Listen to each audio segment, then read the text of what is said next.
Epístola de Pablo a los Romanos, capítulo 4, versículo 25. El último versículo de ese capítulo 4 de la carta de Pablo a los Romanos dice así, refiriéndose a Jesucristo, el cual fue entregado por nuestras transgresiones y resucitado para nuestra justificación. Este importante texto vamos a dividirlo en dos partes, una parte para hoy, otra para el domingo.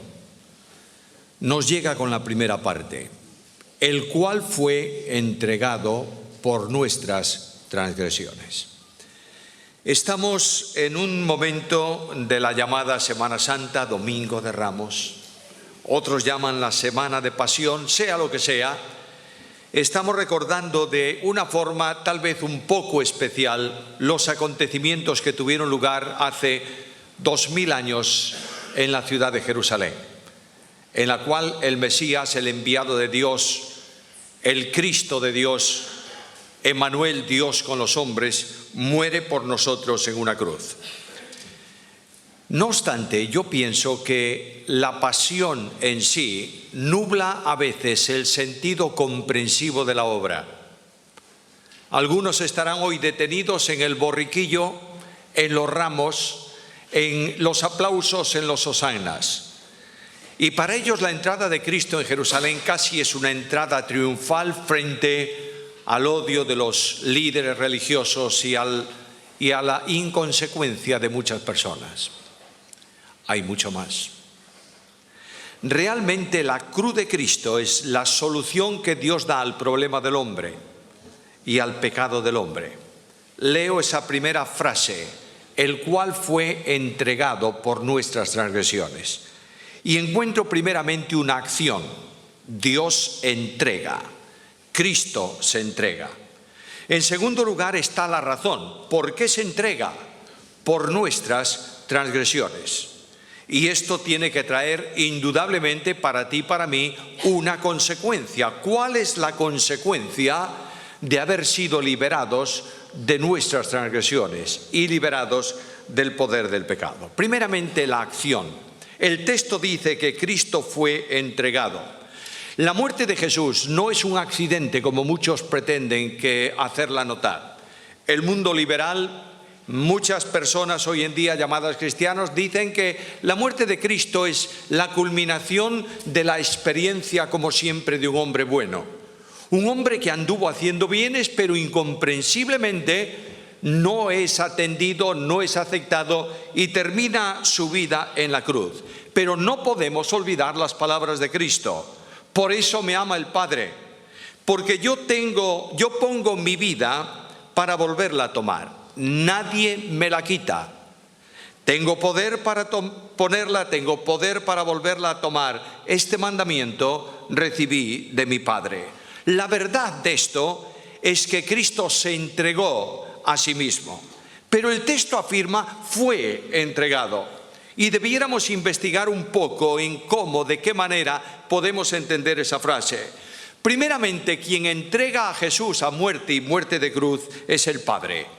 La respuesta de la profecía o la consumación de la profecía es clara en la muerte de Cristo.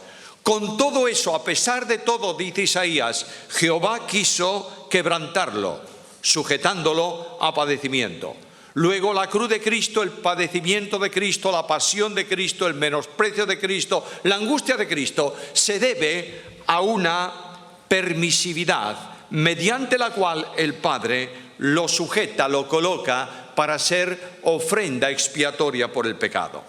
La verdad es profunda, es densa, es difícil de entender. De ahí que el apóstol Pedro, hablando de este acontecimiento, diga en el primer mensaje del Evangelio predicado después de la cruz, referido a Cristo, entregado por el determinado consejo y anticipado conocimiento de Dios, prendisteis y matasteis por manos de inicuos crucificándole. Lo que está diciendo Pedro es esto: ninguno de vosotros hubiera podido tomar a Jesús y crucificarlo si no os hubiera sido permitido, os hubiera sido dado el Padre hubiera consentido en esa acción. Nadie hubiera podido matar a Jesús.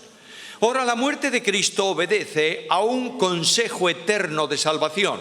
La salvación de los hombres no se produce en la mente de Dios y la ejecución luego en el tiempo de los hombres no se produjo en el pensamiento de Dios cuando el hombre pecó. La salvación de los hombres antecede en el pensamiento de Dios a todo acto divino. La primera exteriorización de la mente de Dios tiene que ver con la resolución del pecado del hombre. De manera que mucho antes de que Dios dijese, sea la luz, el Dios de la gracia coloca en su pensamiento y determina la ejecución de la obra del Calvario. Dios entregó a su Hijo por nuestros pecados en una acción establecida antes de la creación. Porque sabéis que habéis sido rescatados de vuestra vana manera de vivir, la cual recibisteis de vuestros padres, no con cosas corruptibles como oro o plata, sino con la sangre preciosa de Cristo como de un cordero, sin mancha y sin contaminación, ya destinado. El verbo ahí es predestinado, ya predestinado para eso, antes de la fundación del mundo. Pedro dice que esto que habéis hecho por vuestras manos contra Cristo ha sido establecido por el consejo determinado antes que sucediese. Ahora, no solamente el Padre entrega, el Hijo se entrega a sí mismo. El texto clave de esto lo podéis encontrar en Juan capítulo 10, versículo 15, en donde Jesús dice, yo pongo, yo entrego, yo doy mi vida por las ovejas. De otro modo, Pablo mira y contempla la cruz desde la óptica de la experiencia de Cristo y dice de esta manera, con Cristo estoy juntamente crucificado y ya no vivo yo, mas vive Cristo en mí. Y lo que ahora vivo en la carne, lo vivo en la fe del Hijo de Dios, el cual me amó y se entregó a sí mismo por mí. El Señor no solo se dio, el Señor se entregó. Esto implica asumir todo el proceso tremendo de la obra redentora. Implica hacerse hombre y venir a un estado de limitación, pero implica sobre todas las cosas, y vamos a ver inmediatamente unas imágenes que pueden aclararnos ese concepto, implica sobre todo gustar la muerte por nosotros. Vamos a ver unas imágenes sobre la cruz. ¿Tú te imaginas a Cristo en el pretorio? Ya no hablemos de los golpes que le dieron en casa de Anás o de Caifás, ¿eh? Dejémoslo pasar. La Biblia dice que los judíos podían golpear a un hombre por un delito, ¿cuántas veces? 39 veces. Los golpes se le daban habitualmente en la sinagoga, 40 menos 1. Y el presidente de la sinagoga contaba. Terminó. Los romanos golpeaban lo que les daba la gana. Y un romano de la guardia del gobernador, al que el gobernador le decía, examíname a este hombre, porque se rebela contra el César. ¿Tú sabes lo que hacía el soldado romano? Daba hasta cansarse. A Cristo lo doblaron como era habitual, sobre una columna, esto era lo normal. Inclinaban al hombre que iba a ser golpeado con el pecho sobre una columna baja. Le ataban las manos por la parte delantera, esto es como hacían, esta es la historia romana. Y un soldado de un lado y un soldado del otro con un látigo romano, que era un látigo de cuerdas al que se le ataban plomo o se le ataban huesos de animales, golpeaban hasta que las costillas aparecían por encima de la piel, ¿sabéis? Y algunos no aguantaban el tormento. Así fue examinado Jesús. Y la burla de los soldados poniéndole una corona de espinas. Y la presentación de Pilato de aquel que no era ni aparentemente un hombre, sangrante y deshecho, delante del pueblo. Y luego el camino de la cruz. Y luego el momento de la crucifixión. Los romanos habían descubierto un tormento impresionante, porque duraba muchas horas, ¿sabéis? El reo era acostado sobre el madero y no se le clavaba por aquí. Un clavo aquí puede rasgar toda una mano. El clavo se metía por aquí, entre estos dos huesos, de manera que no se desgarraba, ¿entendéis? De ahí que diga también la Biblia, no se quebró ningún hueso. Y esos especialistas hincaban el hierro y cortaban el nervio de la mano. Y el dolor era impresionante. Y luego pasaba el tiempo. Y como el cuerpo no estaba estirado, sino que el soporte de donde estaban clavados los pies era de menor longitud que la altura del cuerpo, el reo quedaba colgado normalmente de los brazos y los músculos del pecho se contraían, sufrían espasmos y no podía respirar. De modo que para respirar tenía que levantarse con los pies. Y así morían muchos asfixiados. Y finalmente, para que muriesen asfixiados de verdad, ¿sabéis lo que hacían con ellos? Le rompían las piernas. Un golpe certero con la parte de abajo de la lanza del hombre romano o con el martillo quebraba los huesos de las tibias. Y aquel hombre quedaba colgado y se moría asfixiado. ¿Qué os parece? ¿Qué os parece?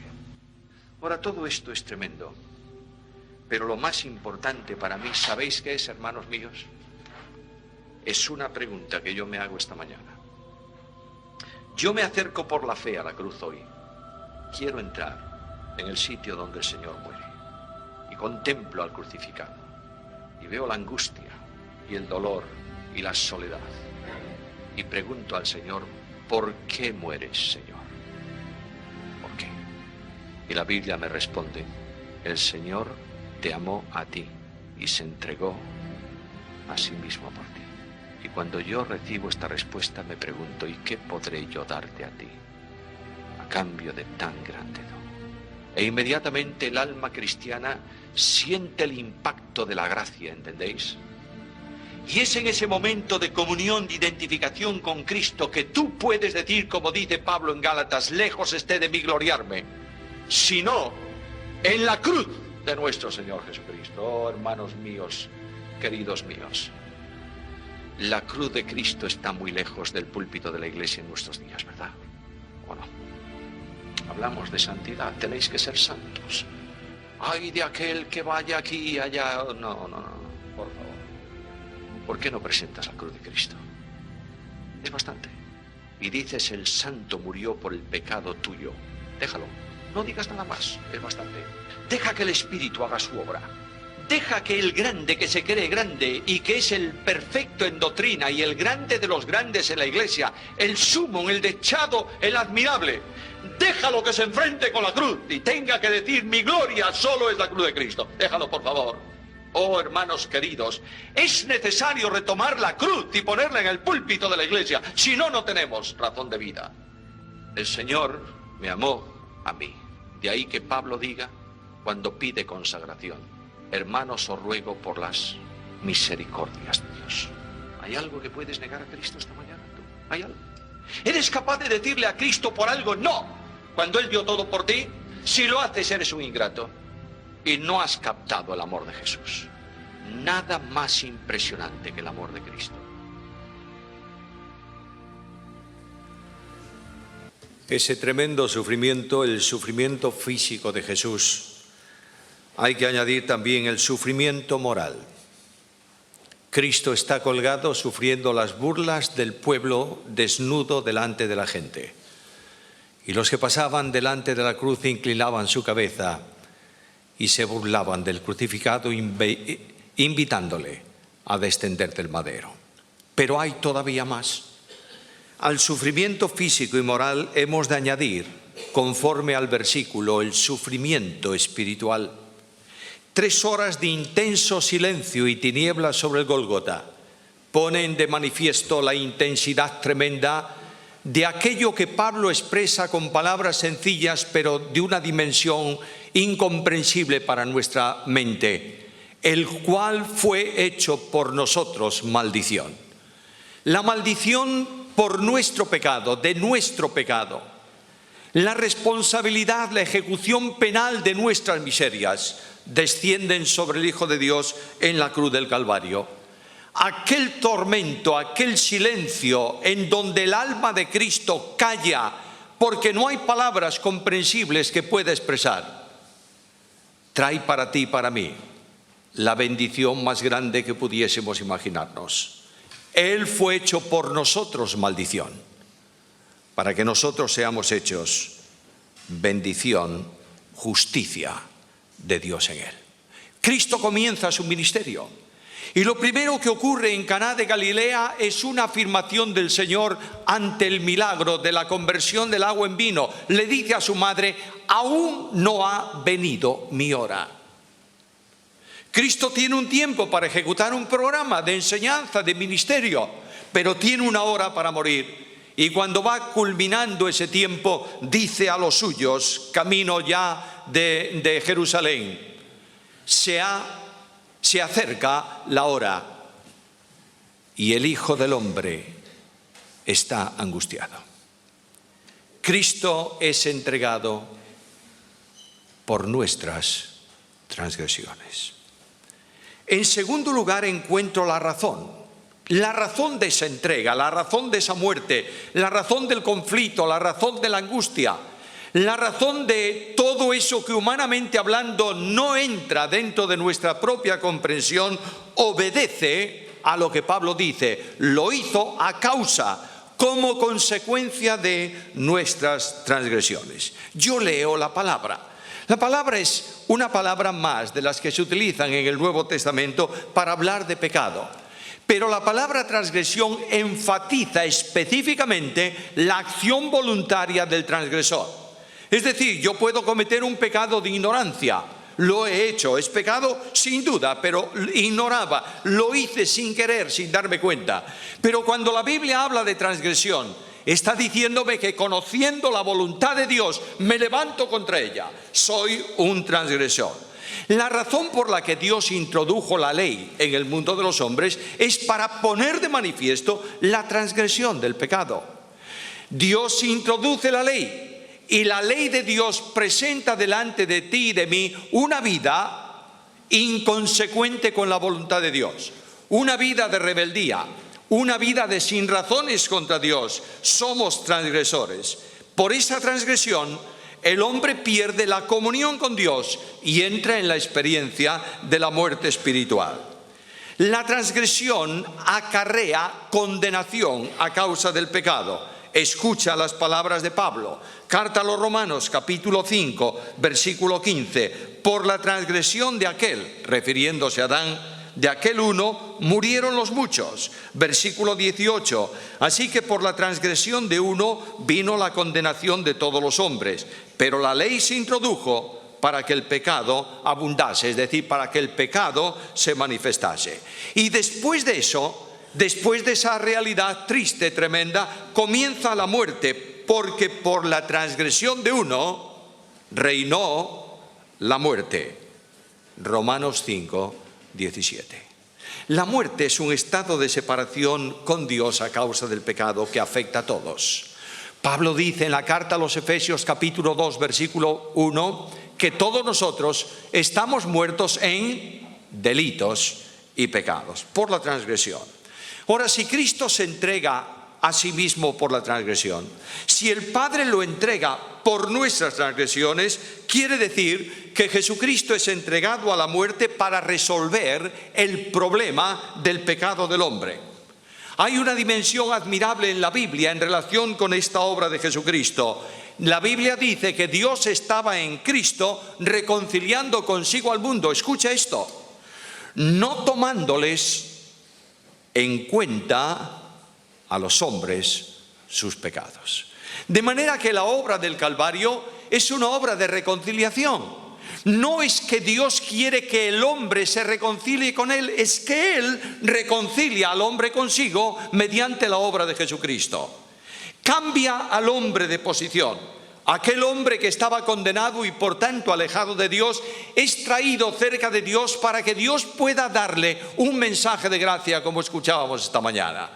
Para que nosotros esta mañana podamos sentir la impresionante dimensión de esa gracia y podamos decir: yo sin esa gracia hubiera sido como un pájaro herido o como un ciervo que brama por agua en el desierto. Y puedo escuchar profundamente conmovido esas palabras que también cantaba: ¿qué sería de mí si no me hubieses encontrado? En la obra de la cruz, Dios extingue la responsabilidad penal por mi pecado. La paga del pecado es la muerte. Ahora escucha el resultado de la obra de la cruz. Justificados pues por la fe, tenemos paz para con Dios por medio de nuestro Señor Jesucristo. Se ha cambiado la situación. De alejados de Dios sin esperanza, hemos sido acercados a Él y justificados por medio de la fe. En Cristo Jesús se extingue la responsabilidad penal de mi pecado. El justo muere por los injustos. ¿Para qué? Para llevarnos a Dios. Y cuando yo leo la carta a los Colosenses y habla el apóstol Pablo de perdón y dice que Dios nos perdonó en Él todos los pecados, tengo necesariamente que detenerme en ese versículo y preguntarme por qué Dios puede perdonar tu pecado. Dios no puede perdonar el pecado del pecador sin quebrantar su justicia, a no ser que ese pecado haya sido cancelado en la persona admirable de Jesucristo el Señor. Dios puede perdonar el pecado de todo aquel que crea. Dios puede perdonar tu pecado y tu miseria esta mañana. Dios puede decirte en las palabras de Jesucristo: confía, hijo, tus pecados te son perdonados, porque el Cordero de Dios, que lleva el pecado y quita el pecado del mundo, murió por ti en la cruz del Calvario. Escucha algo. No hay pecados grandes y pequeños. Hay pecado. Por el pecado más pequeño que en tu mente esté, por la rebelión más simple que tú puedas imaginarte, murió el Hijo de Dios. Me asombra. Me asombra ver cómo Satanás ha conseguido quitar del pensamiento del creyente la grandeza y dimensión del pecado. Me asombra observar cómo la santidad no se enfatiza suficientemente en la iglesia de Dios en nuestros días. Me asombra ver con qué ligereza y con qué liviandad permitimos que cualquier persona que camina en el pecado pueda actuar después como sacerdote del Altísimo en la comunión de los santos. Quiero deciros, mis amados hermanos, que Cristo murió por el más pequeño de mis pecados. A veces hay quienes piensan que enfatizar sobre la ira y sobre la condenación de los demás es justo y santo, y se olvidan que ellos son perversos cuando piensan en el pecado ajeno.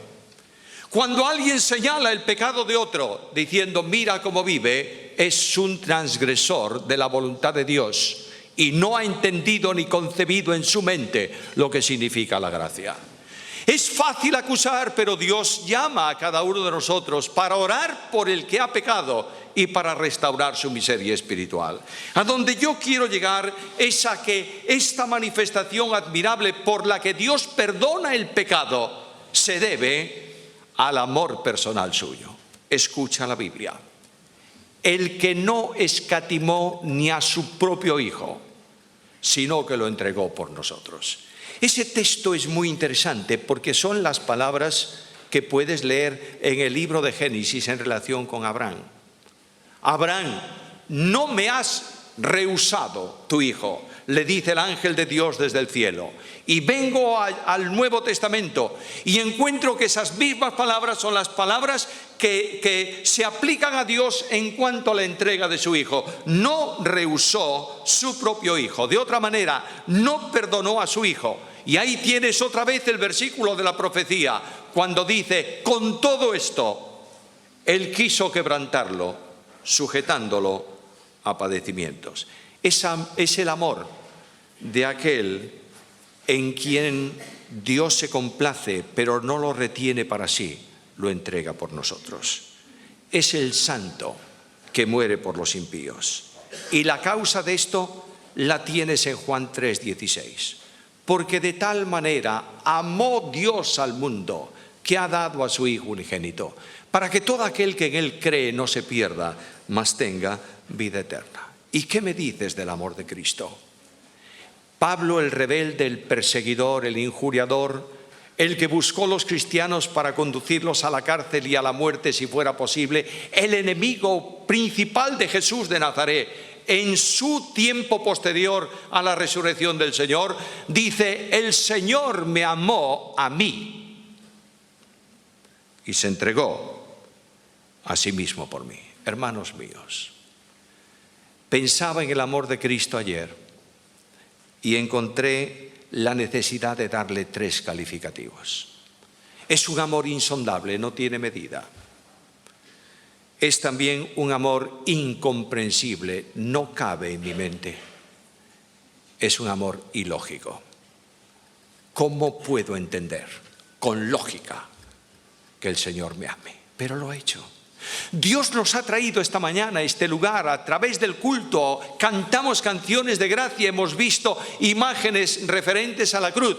Nos ha traído para decirnos un solo mensaje personal para que tengamos en cuenta a lo largo de toda esta semana. Yo te amé, yo te amo, yo te amaré. Esta es la dimensión de la gracia de Dios, la magnífica gracia de Dios, la impresionante gracia de Dios. Oh, mis hermanos queridos, si no sentimos esta mañana que somos amados por Dios, somos insensibles.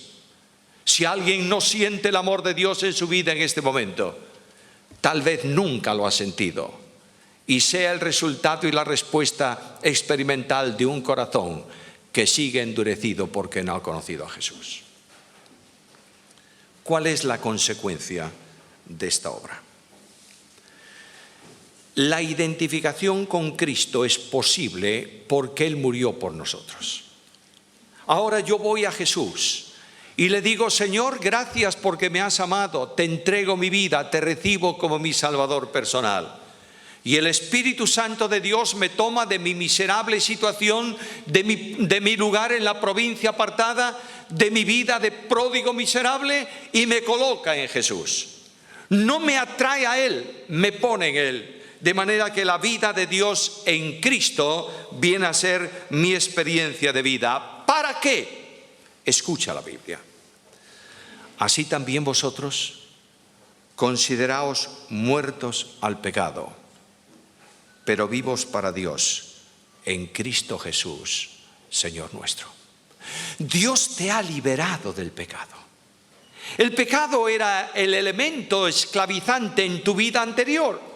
No podías dejar de pecar porque eras esclavo del pecado. No podías servir a Dios porque estabas esclavizado por el pecado. No podías orientarte a la vida verdadera porque tu vida era una vida en tinieblas y sombra de muerte. No tenías camino porque no estabas en el camino. No había esperanza para ti porque no estabas en Cristo. Eras un pobre y miserable, sin Dios, sin Cristo, sin esperanza. Y de pronto el Dios de la gracia libera tu vida, te saca del poder de las tinieblas, te traslada al reino de su amado Hijo y provee para ti de un poder liberador sobre tu vieja naturaleza. Escucha a Jesús: si el Hijo os libertare, seréis verdaderamente libres. Lo digo de otra manera: solo si el Hijo te libera, eres libre. No se trata de una liberación puntual. No se trata de haber sido liberados del pecado, de la penalidad del pecado cuando creímos. Esto es verdad, esto es cierto. Fue puntual, fue en un instante, fue eternamente. Hablo del tiempo presente de la vida de santificación. Solo cuando Cristo se hace vida en tu vida, puedes ser libre del pecado. Si Cristo no está viviendo en ti, tu vida no está controlada por el Espíritu Santo de Dios, no puedes dejar de pecar. Porque tu vieja naturaleza está en ti, no ha sido retirada de tu experiencia de vida. De manera que Cristo provee para ti de poder liberador. Tu responsabilidad es vivir a Cristo.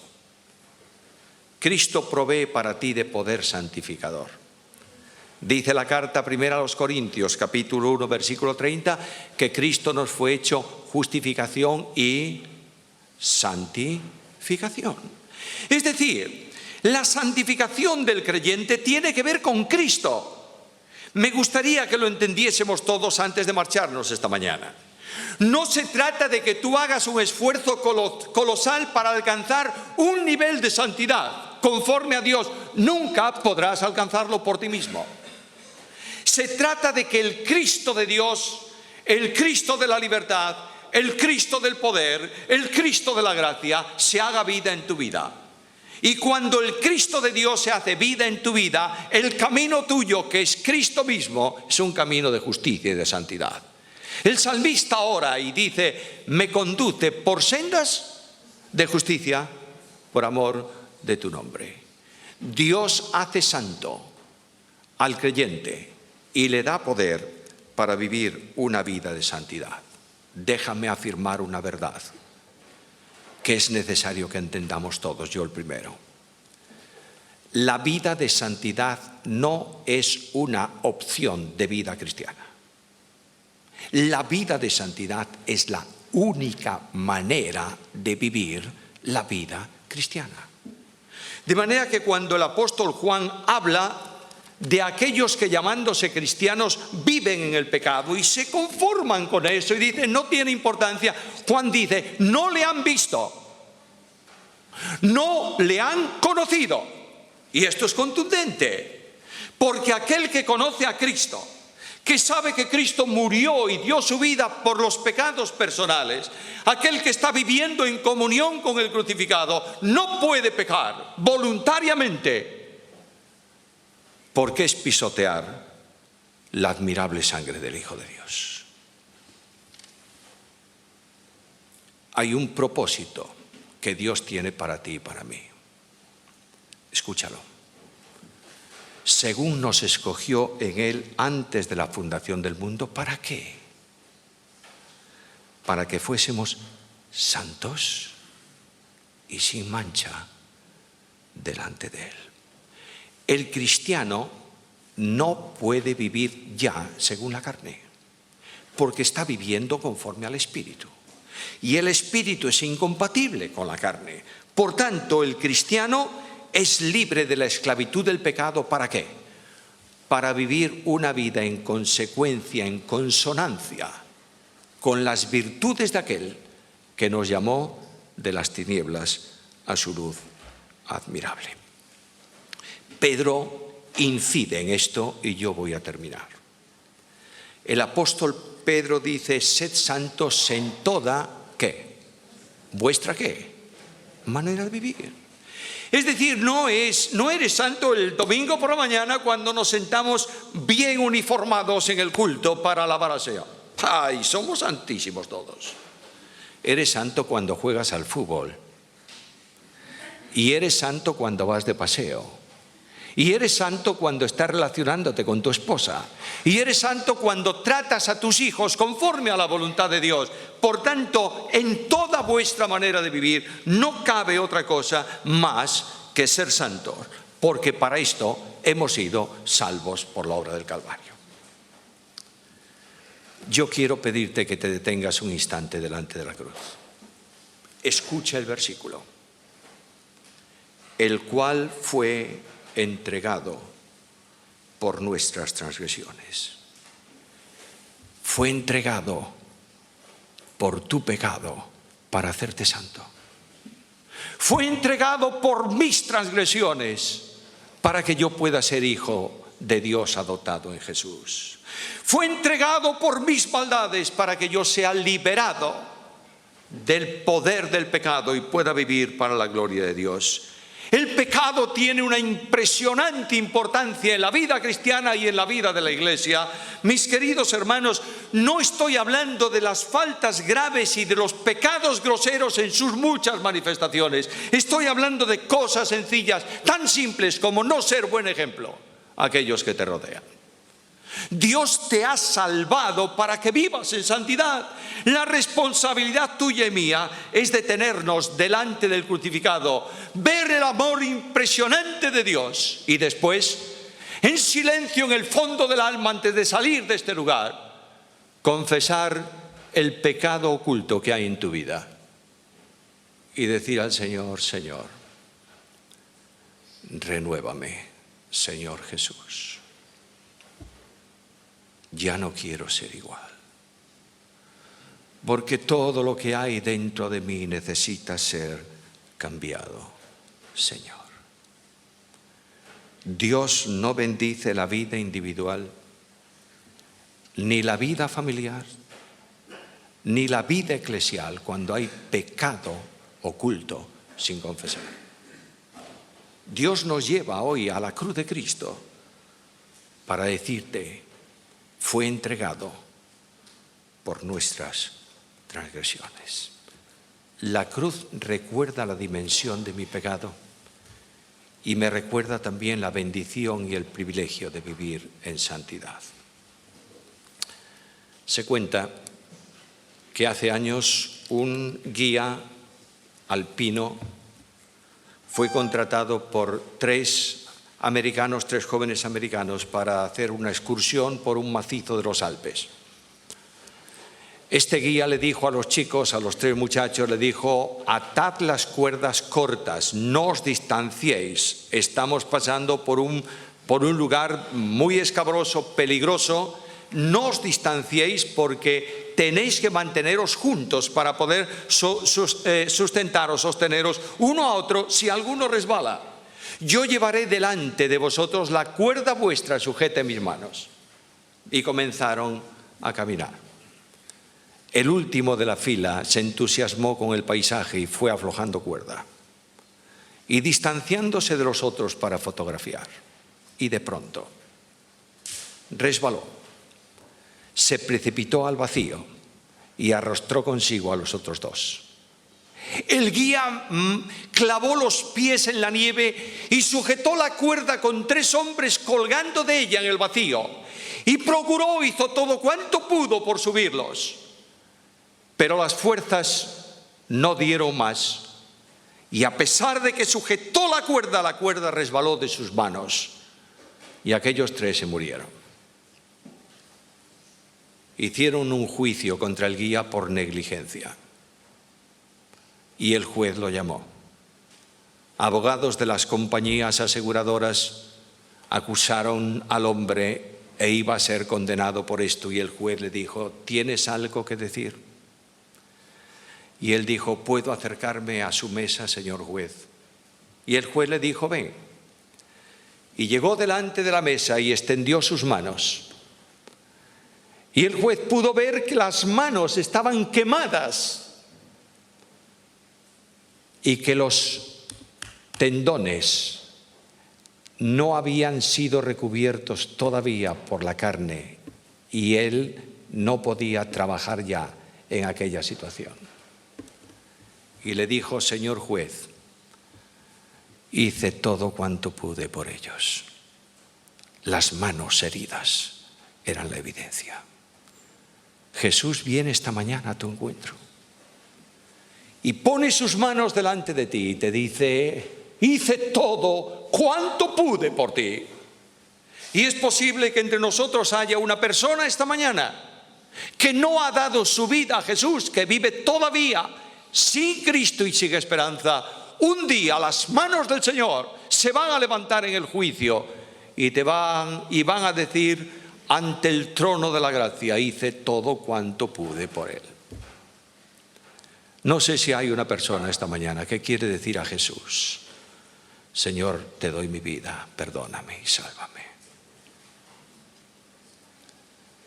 Y si hay alguien que lo está haciendo esta mañana, yo le voy a pedir que levante su mano para que sepamos que hay una persona entre nosotros que está dando su vida a Jesús. ¿Hay alguien que lo hace hoy? Y también es el momento para que cada uno de los creyentes presentes, confesando el pecado que haya en tu vida, dices al Señor: Señor, quiero vivir santamente para gloria de tu nombre. Vamos a terminar con oración, pero yo quisiera saber si hay alguna persona entre los creyentes de esta mañana que quiere decir al Señor: Señor, Dios te bendiga. Dios te bendiga. Dios te bendiga. Alguien que dice al Señor: Señor, he vivido lejos de ti, pero vuelvo a ti sin condiciones hoy. y quiero darte mi vida para gloria de tu nombre. Es tu oportunidad. Hay uno más. Dios te bendiga.